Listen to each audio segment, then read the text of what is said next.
और एक और बड़ी खबर जंग से जुड़ी हुई है। गाजा के गदर में हमास के लड़ाकों ने इजरायली सेना पर हमले अब और तेज कर दिए हैं। अब डबल हमले किए जा रहे हैं। दावा तो यहां तक किया जा रहा है कि अगर इसी तरह से हमास हमले करता रहा तो युद्ध कई महीनों तक खींचता जाएगा।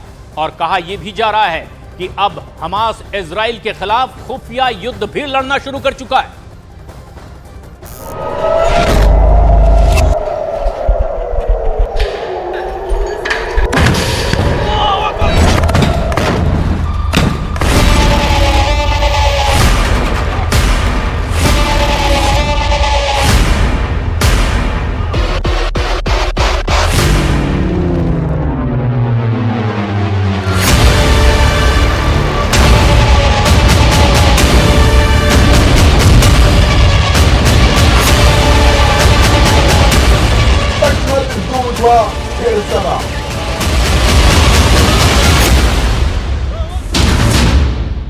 डबल धमाका, डबल हमला, हमास का खुफिया युद्ध।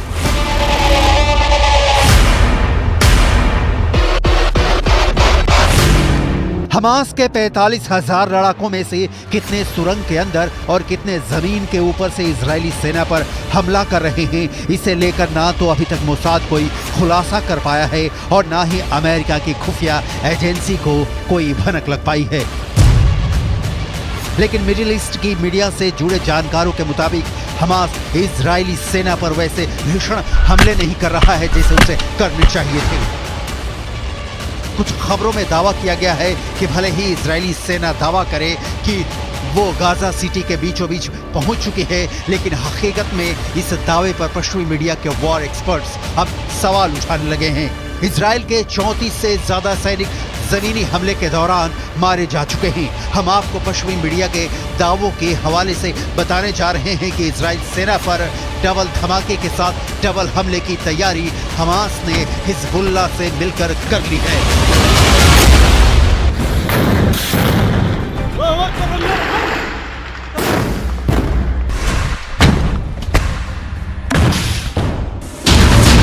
इजराइल की वर्दी में हमास के लड़ाके।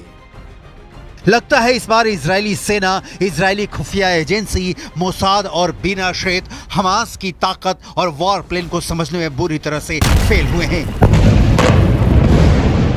27 अक्टूबर से शुरू हुए दूसरे चरण के इजरायली हमले में दावा किया जा रहा था कि इजरायली सेना एक हफ्ते के अंदर उत्तरी गाजा से हमास के लड़ाकों का सफाया कर देगी, लेकिन अभी तक इजरायली सेना सिर्फ 400 के करीब सुरंगों को तबाह कर पाई है।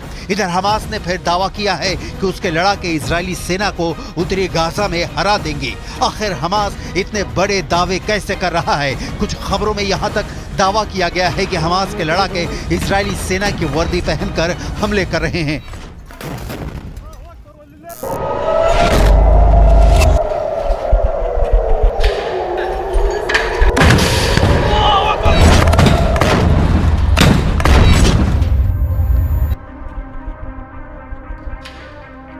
हमास सेना के शाखा अल कसम ब्रिगेड ने एक वीडियो जारी किया है जिसमें दिखाया गया है कि उत्तरी गाजा में इजरायली सेना उनके टैंक, उनके बख्तरबंद लड़ाकू वाहनों, यहां तक कि बुलडोजर पर भी हमास लड़ाके बेहद बेरहम और घातक हमले कर रहे हैं।